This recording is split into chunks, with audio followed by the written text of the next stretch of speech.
ఇంకొక ముఖ్యమైన ఘట్టం జమదగ్ని చరిత్రలో. ఆ పరశురాముడిని జమదగ్ని చనిపోయిన తర్వాత పరశురాముడికి ఇంత చేశాడు కదండి, ఏం జరిగిందో గమనించిన. సరిగ్గా మనం ఇందాక చెప్పినట్టే కోపావేశంలో బంధువుల్లో, మిత్రుల్లో, భార్యలను, భర్తలను, పిల్లలను, తల్లులను చంపేస్తామే, తర్వాత జైలు పాలై ఏడవడం తప్ప ఏమైనా ఉందా? పరశురాముడు కూడా పాపం ఇవన్నీ చేశాక ఏం బావుకున్నాము, ఎక్కడ రాజు అనేవాళ్ళు లేకుండా చేశాం, పిల్లలు కూడా లేకుండా చేసేసాం, ఏం బావుకున్నాం అని రాత్రులు నిద్ర పట్టక పగలు అన్నం ఎక్కాక బాధపడి మనం మొట్టమొదటిసారి ప్రార్థించుకున్న మహర్షి ఉన్నాడే కశ్యప మహర్షి, ఆయన దగ్గరికి వెళ్ళాడు, నాకు మనశ్శాంతి కావాలని. ఈ మనశ్శాంతి కోసం నీ తండ్రిలాగే తపస్సు చేస్తుంటే నీకు రాదా పరశురామ? అంతకు మించిన తపస్సు చేసావు, దాన్ని అంతా గొడ్డలికి ధారపోసావు, యోగదండానికి ధారపోయాల్సిన తపస్సుని గొడ్డలికి ధారపోసావు. లేకపోతే అంతమంది ఎందుకు చనిపోతారయ్యా? తపశ్శక్తి ఉండబట్టే, ఆయుధ శక్తి కాదండి అది, తపశ్శక్తిని వినియోగించే విధానం అదా. ఇప్పటికైనా నువ్వేం చేయదలుచుకున్నావంటే, మహర్షి ఈ భూమండలం నాకు అవసరం లేదు, నీకు దానం ఇచ్చేస్తానన్నాడు. కశ్యపుడు దానం పట్టాడు, అందుకే కాశ్యపి అని పేరు వచ్చింది. ఆ కథ అంతా అప్పుడు చెప్పుకున్నాం మనం. ఇప్పుడు జమదగ్ని కథని ముగిస్తూ మరొక్క మాట చెప్పాలి. జమదగ్ని చనిపోయాడు కదా, మోక్షం వచ్చిందనుకుంటున్నారా మీరు? రాలేదు, అంత కష్టం కాదు. జ్ఞానాదేవత కైవల్యం, శంకరాచార్య చెప్పిన మాట. జ్ఞానాదేవత కైవల్యం. ఆశ్చర్యకరంగా జమదగ్ని మరుజన్మలో ఒక ముంగిసగా పుట్టాడు. ముంగిసగా పుట్టి మోక్షం పొందాడు. జమదగ్నికి రాని మోక్షం ముంగిసకు వచ్చింది. ఇది భారతీయ తత్వశాస్త్రం. ఎందుకు ముంగిసగా పుట్టాల్సి వచ్చింది? ఈయన మామూలుగా జీవితం సాగిస్తున్న రోజుల్లో తండ్రి రుచిక మహర్షి ఉన్నాడే, ఆయనకి తద్దినం పెడుతున్నాడు ఒకరోజు, పితృకార్యం చాలా పవిత్రంగా శ్రద్ధగా చేయాలి. శ్రాద్ధం అంటే తిట్టుమాట చేశాం మన బతుకు, ఈ శ్రాద్ధం నీ బండా కూడా తిడతారు. మా ఇళ్లలో మరీ ఎక్కువ ఈ గొడవ. చస్తున్నాం వెనలాగా చిన్నప్పటి నుంచి తిట్టుమాటలే అనుకున్నాం. శ్రాద్ధం అంటే అర్థం శ్రద్ధయా క్రియతే ఇది శ్రాద్ధం, శ్రద్ధగా చేస్తారు కాబట్టి శ్రాద్ధం. నీ శ్రాద్ధం అని తిడతారు ఏమిటండి? పైగా ఎవరిని తిట్టేది? కొడుకుని. తల్లి తట్టుకోగలదమ్మా నిజంగా వాడికి శ్రాద్ధం పెడితే అనిస్తారు అంతే. పిండాకుడు అంటే 3 పిండాలు అక్కడ పెడతారు దర్భల మీద, 3 దండం పెట్టుకో, అది పిండాకుడు అయింది, అది పిండకూడు. ఆ పిండాలు కాకులు తింటాయి. కొడుకుని, కూతుర్ని, తల్లినో తండ్రినో తినడానికి ఇదే మాటలు వాడింది. పైగా ఇవి పిల్లలు వాడరండి, పెద్దాళ్ళే పిల్లల్ని తిడతారు. ఇలాగా మా ఇళ్లలో వినలేక వస్తున్నాయి. ఈ భాష మార్చుకోవాలి. అది తిట్టుపదం కాదు, చాలా శ్రద్ధగా చేయాలి. అది చాలా శ్రద్ధగా చేస్తున్నాడు ఆయన తండ్రికి. దానికోసం ఆయన ఏమనుకున్నాడంటే, ఏవో మామూలు కూరలు పచ్చళ్ళు ఉంటాయి, నా తండ్రి కోసం నేను ఏదైనా చేయాలి. మొదటి నుంచి కామధేనువు కదా, ఆ ఆవు పాలు స్వయంగా ఈయనే పితికి, రేణుకాదేవిని కూడా ముట్టుకోనీయకుండా ఈయనే మడిగట్టుకుని ఆవు పాలు పితికి దాన్ని చక్కటి కలశంలో పోసి, శుభ్రంగా తొవ్విన కలశంలో ఆవు పాలు పోసి, ఆ కలశాన్ని ఓ మూల పెట్టా. ఉదయాన్నే తద్దినానికి ఎప్పుడు నిన్నటి పదార్థాలు వాడకూడదు, ఫ్రిడ్జ్లో పెట్టినవి వాడకూడదు, ఆవకాయ లాంటివి తినకూడదు, ఎలా ఉన్న పదార్థాలు పనికిరావు, అన్నీ తాజా. అందుకే మా ఇళ్లల్లో దద్దినం వచ్చిందంటే మేము బాగానే ఉంటామమ్మా, ఆడాళ్ళకి దద్దినం అయిపోతుంది.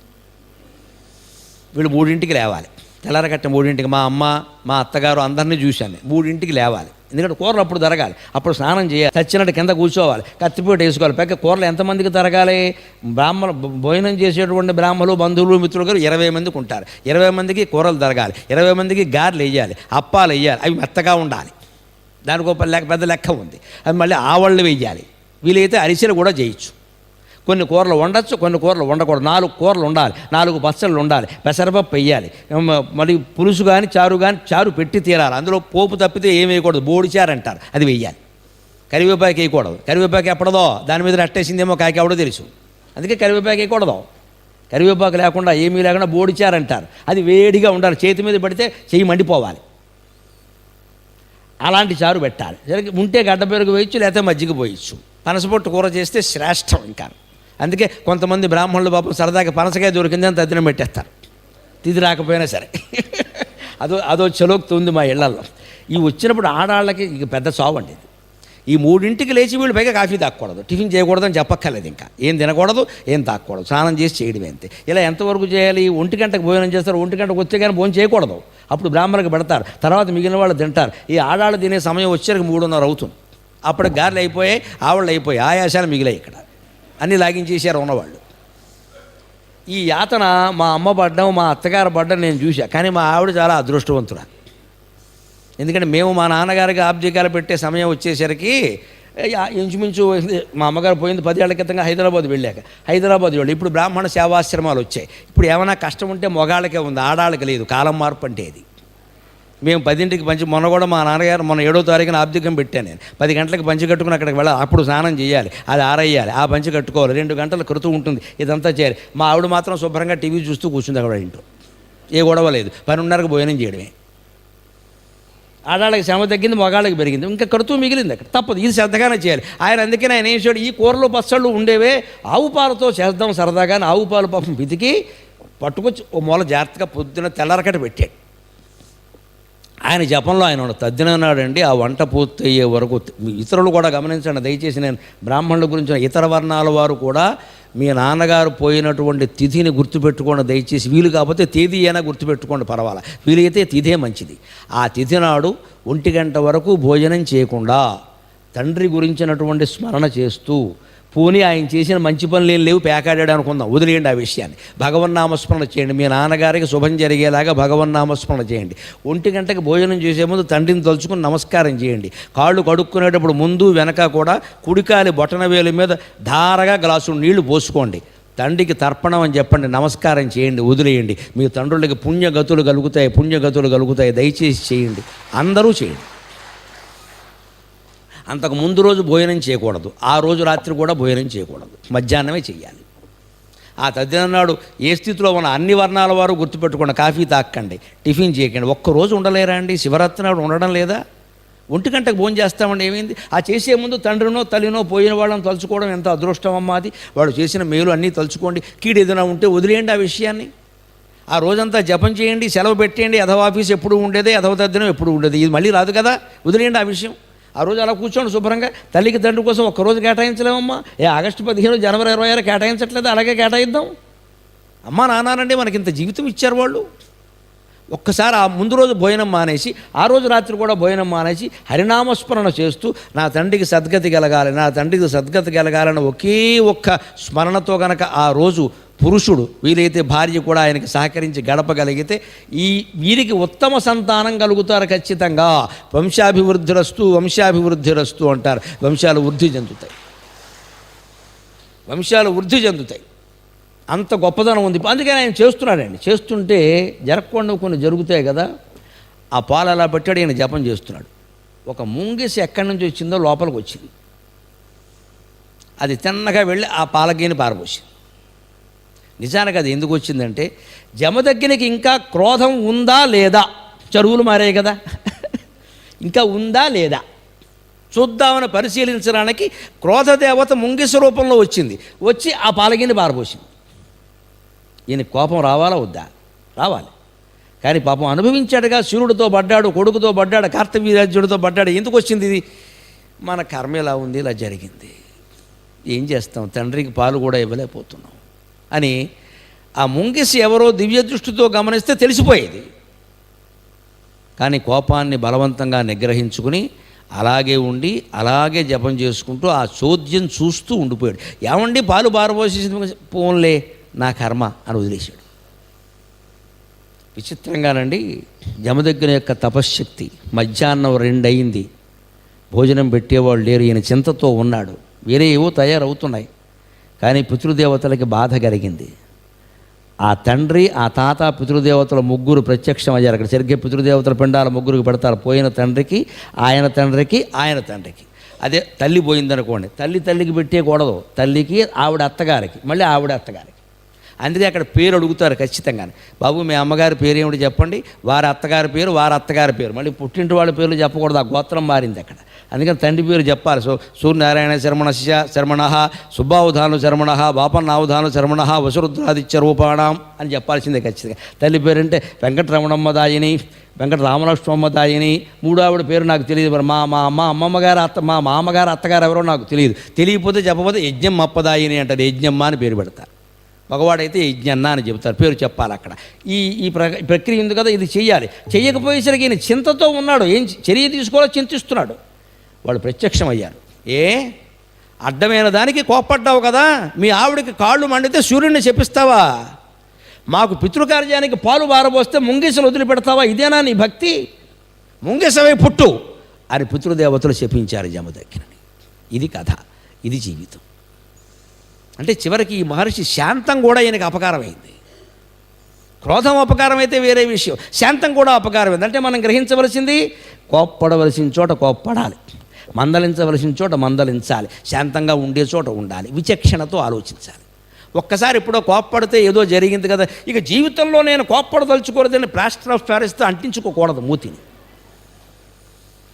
మా అమ్మాయి చెప్తే నా మాట వినలేదు, ఇంక ఈ అమ్మాయికి నేను ఎప్పుడు చెప్పను అనకూడదమ్మా, చెబుతూనే ఉండాలి, వినకపోయినా సరే చెబుతూనే ఉండాలి.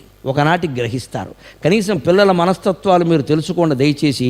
మన ముందు గ్రహించకపోయినా మనం వాళ్ళు ఎదిగిన తర్వాత అండి వాళ్ళ పిల్లలకి వాళ్ళు మనం చెప్పిన మాటలే చెబుతారండి. చాలా ఆశ్చర్యకరమైన విషయం ఇది.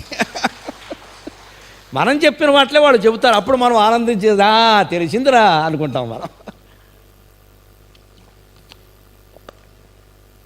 ఆ మాటలు మనం వేరుగా విన్నామనుకోండి, దూరంగా నుంచుని ఖచ్చితంగా చాలా ఆనందిస్తామండి. మనం చెప్పిన మాటలే చెబుతారు. అది ఆనందమే కదా. మనం చెప్పినప్పుడు విన్నారా లేదా అది వేరే విషయం. అది వాళ్ళ వయస్సు వ్యవహారం. ఇప్పుడు వాడికి తెలిసి వచ్చింది, తప్పే ఉందండి, ఆశీర్వదిద్దాం. అందుకని చెబుతూనే ఉండాలి. తల్లిదండ్రులు మానకూడదమ్మా. చెప్పేది వినలేదని బాధపడద్దు. వింటాడు, ఒకప్పుడు వింటాడు. వినకపోయినా చేసేవాళ్ళు ఉంటారు, కొందరు పైకి చెప్పరు, చేస్తారు చాలుగా. అందుకని పితృదేవతలు ఈయన శాంతాన్ని కోప్పడి చెప్పించారు. వచ్చింది ఎవరనుకుంటున్నావు, ఆ మాత్రం గ్రహించలేవా? సూర్యుడిని చెప్పించావు, బోడు దివ్య దృష్టితో గ్రహించావు అనేక విషయాలు. కాస్త ఆలోచిస్తూ తెలియదా? ముంగిస కాదది, క్రోధదేవత. క్రోధం నీ ఇంట్లోకి ప్రవేశించింది, దాన్ని చెప్పించద్దా? చేపలన్నీ ఊరికి దేనికయ్యా? చేపలు పట్టుకోవడానిక, చేపలు అల్లుకోవడానిక అని పితృదేవతల చివరికి ముంగిస అవుతామని చెప్పించారు. ఆశ్చర్యకరంగా జమదగ్గిన ముంగిస అయ్యాడు. ముంగిస అయ్యాక మోక్షం ఎలా పొందాడు? అది అంతకంటే ఆశ్చర్యకరమైన విషయం. ధర్మరాజు అశ్వమేధ యాగం చేస్తున్నాడు. అప్పటి వరకు ఉన్నాడు ఈ జమదగ్గిన ముంగిస రూపంలో. ద్వాపరయుగంలో, కృతయుగం నాటివాడు. బ్రహ్మాండమైన అశ్వమేధ యాగం చేశాడు. భారతంలో అశ్వమేధ యాగంలో కొన్ని వేల మందికి భోజనాలు పెట్టాడు. వేలు కాదు, లక్షలు కూడా. ఆ రోజుల్లో ఆయన నియమం ఏంటంటే 1,00,000 మంది భోజనం చేశాక గంట కొట్టమని చెప్పాట సేవకులకి. ఆ గంట ధర్మరాజు అశ్వమేధ యాగంలో గంట కోశారు కాదంటే నిమిషాన్ని కోశారు మోగింది. అంటే ఎన్ని లక్షల మంది భోజనం చేశారో చూడండి. 1,00,000 మంది భోజనం చేశాక ఒక గంట కొట్టమన్నట. అన్ని లక్షల మంది భోజనం చేశారు, గంట మోగుతూనే ఉంది. దాంతో ధర్మరాజులో అహంకారం ప్రవేశించింది. దైవ పరీక్ష. వెంటనే ఓసారి కృష్ణుడితో అన్నట్ట, మరి లోకు అయినే కదా, మేనత్త కొడుకే కదా, దేవుడు కదిగా. అందుకని కృష్ణ అంటే నా గురించి నేను చెప్పుకుంటే బాగుండదు, కానీ బహుశా ఇలా 1,00,000 మంది భోంచేయగానే గంట మోగడం, ఆ గంట వెంటనే మోగడం అనేది మనకే జరిగిందేమో కదా అని ఆయన అనాలని ఉద్దేశం. కృష్ణుడు వెంటనే ఓ నవ్వుని అఖిలాండ కోటి బ్రహ్మాండ నాయకుడు మధ్యాక 16,000 మందిని చూశాడు. ఈయన నిలబడతాడు ఆయన ముందు. అందుకని అలాగా ధర్మరాజా దాన్ని నీకు చూపిస్తా అన్నాడు. అలా అనుకుంటున్నావా నీకే జరిగిందని, ఇంత గొప్పవాడమని? దాన్ని నీకు చూపిస్తా అని తీసుకెడితే ఈ భోజనం చేసిన నీళ్లు ఉంటాయి కదండి, చేతులు కొడుక్కున్న నీళ్లు. ఆ చేతులు కొడుకున్న నీళ్లు కాలువలా పారుతున్నాయి. 1,00,000 మంది భోజనం చేశారంటే మరి పారుతున్నాయి, కాలువలా పారుతున్నాయి. అక్కడ ఒక ముంగిస దొల్లుతున్న ముంగిస జమదగ్గిని. ఇది కృతయుగం నాటి కథ. ద్వాపరయుగం ఒటు రావడం. కర్మఫలం అనుభవించి తీరవలసిందే. 100 నదుల్లో మురిగినా, 1000 దీపాలు పెట్టినా కర్మఫలం పోదు. నా భుక్తం క్షీయతే కర్మ కల్పకోటి శతైరపి. యమదగ్గిని చేసినటువంటి అశ్రద్ధ, పితృదేవతల విషయంలో చేసిన అశ్రద్ధ కొట్టేసింది వాడి శాపం ప్రకారం. అందుకే ఆ ముంగిస దొల్లుతోంది ఆ నీళ్లలో. ఏమిటి దొల్లుతోంది అని కృష్ణుడిని అడిగాడు ధర్మరాజు. వెంటనే దాన్ని అడగమన్నాడు. ఆయన చెప్పడు, అమ్మో గోపాలకృష్ణుడు, దాన్ని అడుగు అన్నాడు. ఏమిటి నువ్వెవరివి, ఎందుకు దొల్లుతున్నావంటే అది మనుష్య భాషలో చెప్పింది జవాబు. జమదగ్ని జన్మ కదా, మరి ఎక్కడికి పోతుంది ఆ తపశ్శక్తి. అందుకని నా కర్మయ్య ఏం చేయమంటావు? వెనక సక్తుప్రస్థుడు అని ఒక బ్రాహ్మణుడు ఉండేవాడు, బీదవాడు. ఆయన భార్య, కొడుకు, కోడలు జీవిస్తున్నారు. భారతంలో అశ్వమేధ పర్వంలో ఉంటుంది అద్భుతమైన కథ సక్తుప్రస్థుడు. ఆ సక్తుప్రస్థుడు మాట ఎందుకు వచ్చిందో తర్వాత తెలుస్తుంది. ఆయన అసలు పేరు వేరే ఉంది. ఆయన ఉన్నాడు. ఆయన ఎంతోమందికి దాన ధర్మాలు చేసేవాడు, భోజనాలు పెట్టేవాడు, చాలా చేశాడు. కానీ వాళ్ళ రాజ్యంలో 12 ఏళ్ళు కరువు వచ్చింది. ఏమీ తినడానికి లేదు. ఆ స్థితిలో కూడా ఆయన ఉంచవృత్తితో బతికాడు. ఉంచవృత్తి అంటే ధాన్యాన్ని మనం చేలల్లో, పంట చేలో బల్ల కొట్టిన తర్వాత లేదా కుప్ప నూర్చిన తర్వాత కింద రాలిపోయిన గింజలు ఉంటాయే, అవి ఏరుకుని అవి ఎన్నొస్తే అన్నీ దంచుకుని బియ్యంతో అన్నం వండుకుని తింటాం. అది ఉంచవృత్తి. అలా బతికేవారు కొంతమంది బ్రాహ్మణులు పూర్వం. వాళ్ళే ఋషులు. చాలు ఏమొస్తే అదే. దాంట్లో మళ్ళీ భార్య పిల్లలు కూడా ఇంత జావ కాచుకుందాం, అన్నం వండుకునే తర్వాత జావ కాచుకుందాం, అలాగే బతికారు. అలా బతికే రోజుల్లో కూడా ఆయన అతిథులు వచ్చిన వాడికి ఆ గంజి ఇచ్చేసి తాను పస్తున్నాడయ్యా. ఆయన సక్తుప్రస్థుడు. సక్తు అంటే సత్తు పిండి. సక్తు సంస్కృత మాట, సత్తు అనేది తెలుగు మాట. సక్తుప్రస్థ అంటే కుంచెడు సత్తుపిండి మాత్రమే దొరికింది ఓ రోజున, చిన్న కొంచెంతో దొరికింది, వెతక దాన్ని పిండి చేస్తే సత్తుపిండి ఇంత అయింది. అది జావ కాచుకున్నారట. అది భార్య భర్త కొడుకు కోడలు తిందామనుకుని 4 చిన్న గ్లాసుల్లో పోసుకుని మట్టి పెడతలో అక్కడ కూర్చుంటే వీళ్ళని పరీక్షించడానికి యమధర్మరాజు వచ్చేట వాళ్ళ దానగుణం చూడడానికి. వచ్చి నాకు ఆకలి అవుతుంది అని కానీ ఈ సక్తుప్రస్థుడు తన వాటా ఇచ్చేసేట. ఆ నిజాయితీ చూడండి. భార్య నిమ్మని చెప్పలా, కొడుకు నిమ్మని చెప్పలా, కోడలు నిమ్మని చెప్పలా, తన వాటా ఇచ్చేసాడు. నా వాటా నేను వదులుకోగలను, వాళ్ళ ప్రాణాలు నిలబడాలి కదా, వాళ్ళ ఇష్టం, నా దానం నేను చేస్తున్నా అంటే యమధర్మరాజు సంతోషించి తాగేసి ఇంకేం లేదని అడిగట్ట. పరీక్షలు అలాగే ఉంటాయి. వెంటనే భార్య అయ్యో మా ఆయనే ఇచ్చారు నేనే ఇవ్వకపోతే అలాగని ఇచ్చేసింది. మళ్ళీ అది కూడా తాగేసి ఇంకేం లేదా అన్నట్ట. కొడుకు ఇచ్చేసేట. మళ్ళీ ఇంకేం లేదా అన్నట్ట. కోడలు కూడా ఇచ్చేసింది. ఇంకివ్వడానికి సత్తు లేదు, మనుషులు లేరు ఇక్కడ. ఈ దానానికి, ఈ త్యాగానికి 4 ప్రాణాలు కోల్పోవడానికి కూడా సిద్ధపడి నాకు సత్తుపిండి జావన దానం చేశారే, ఇది భూమండలం అంతా దానం ఇచ్చిన దానికంటే గొప్ప విషయం ఇది అని యమధర్మరాజు సంతోషించి ఆ సక్తుప్రస్థుడికి వరం ఇచ్చేట. నువ్వు చాలా గొప్పవాడివి, నువ్వు స్వర్గానికి కావాలంటే స్వర్గం, మోక్షం కావాలంటే మోక్షం, ఏం కావాలో కోరుకో అంటే దిక్కుమాలిన స్వర్గం నాకు దేనికి, మళ్ళీ కింద పడ్డానికి, మోక్షమే కావాలి అన్నట్ట. కేవలం దానం, కేవలం త్యాగం కారణంగా ఆయనకి మోక్షం వచ్చిందండి. అటువంటి సక్తుప్రస్థుడు దానం చేసినప్పుడు ఆ నీళ్లు పోసాడు కదా యమధర్మరాజుకి, ఆ చేతులు కడుక్కున్నాడు కదా యమధర్మరాజు తిన్న తర్వాత. ఆ పిండి తిన్నదంతా, ఆ చేతికి అంటిందంతా, కడిగిందంతా. అందులో నేను ముంగిసలా ఉండి తిరిగాను, నా ఒళ్ళు సగం బంగారం రంగులోకి మారింది, సగం ఉండిపోయింది. నువ్వు ఇంత పెద్ద దానం చేసావు కదా, లక్షల మందికి అన్నం పెట్టావు కదా, ఈ నీళ్ళు ఇక్కడ కాలువలా ప్రవహిస్తున్నాయి కదా, ఇందులో మునిగితే మిగిలిన సగం కూడా బంగారం అవుతుంది కదా, నేను ప్రయత్నం చేశా, గంట సేపటి నుంచి మునిగాను, రొంప పట్టింది కానీ బంగారం అవ్వలేదు. ఇది కథ. ధర్మరాజు కంటే ఒక పేద బ్రాహ్మణుడు గొప్పవాడు అయ్యాడు. ఎందుకంటే ధర్మరాజు చేసింది దానం, పైగా ప్రజల సొమ్ము. గమనించండి, ప్రభుత్వాలు మనకిస్తున్నది ప్రజల సొమ్ము అండి, ఎవడు బాబు సొమ్ము కాదండి, ఇది మన సొమ్ములు ఇవన్నీ. పైగా చక్కగా పథకాల పేరు మీద నెలకు 6,000 ఇస్తున్నారు, 50,000 రూపాయలు తాగుడు పేరు మీద లాగేస్తున్నారండి.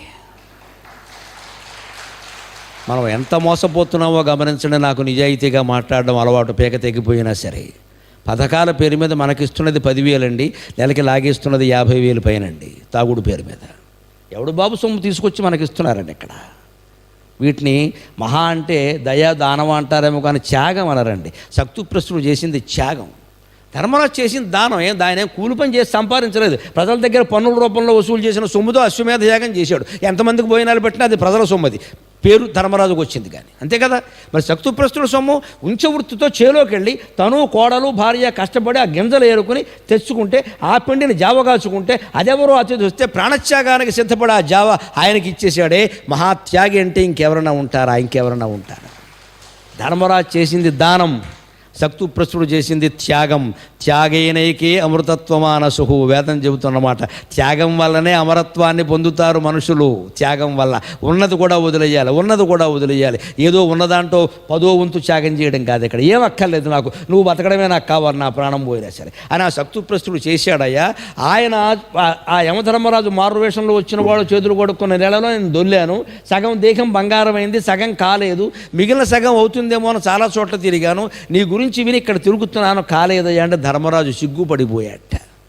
అలాంటి జ్ఞానవంతుడైన జమదగ్ని సరిగ్గా ఆ క్షణంలోనే మోక్షం పొందాడు. ఎందుకంటే పితృదేవతలు ఈయనకి ముంగిసవుతావని శపించినప్పుడు వెంటనే జమదగ్ని అయ్యా నాకు శాప విమోచనం చెప్పండి అంటే, ఎప్పుడు నువ్వు అందరూ గొప్ప పనిగా భావిస్తున్నదాన్ని తప్పుడు పని అంటావో అప్పుడు నీకు మోక్షం వస్తుంది అని అర్థం. ఇది విచిత్రమైన క్లాస్. అందరూ గొప్ప పనిగా భావిస్తున్న దాన్ని నువ్వు తప్పుడు పని అంటావో అప్పుడు నీకు మోక్షం వస్తుంది అన్నట్ట. అందరూ గొప్ప పనిగా భావిస్తున్నది ఏది? ధర్మరాజు చేసిన అశ్వమేధ యాగం, దానం. దాన్ని నేను తప్పుడు పని అన్నాడు కదా, ఏమి ఇది గొప్ప యాగమా అన్నాడు. దాన్ని నువ్వు విమర్శించడానికి జంకద్దు, అసలైన విషయాలు బయటికి చెప్పాలి. జ్ఞాని అయినవాడు పురాణాల్లో ఉండే అసలైన విషయాలు అసలైన విషయాలు జ్ఞానం చెప్పడం కోసం అజ్ఞానాన్ని ఎంత ఎదిరించినా పర్వాలేదు, అదంతా పుణ్యమే ఖచ్చితంగా. జమదగ్ని ఆ పుణ్యం కారణంగా, అజ్ఞానాన్ని ఖండించిన కారణంగా ముంగిసు రూపంలో జ్ఞానవంతుడైన జమదగ్ని మోక్షం పొందాడు. అది జమదగ్ని చరిత్ర. స్వస్తి ప్రజాభ్య పరిపాలయంతాం.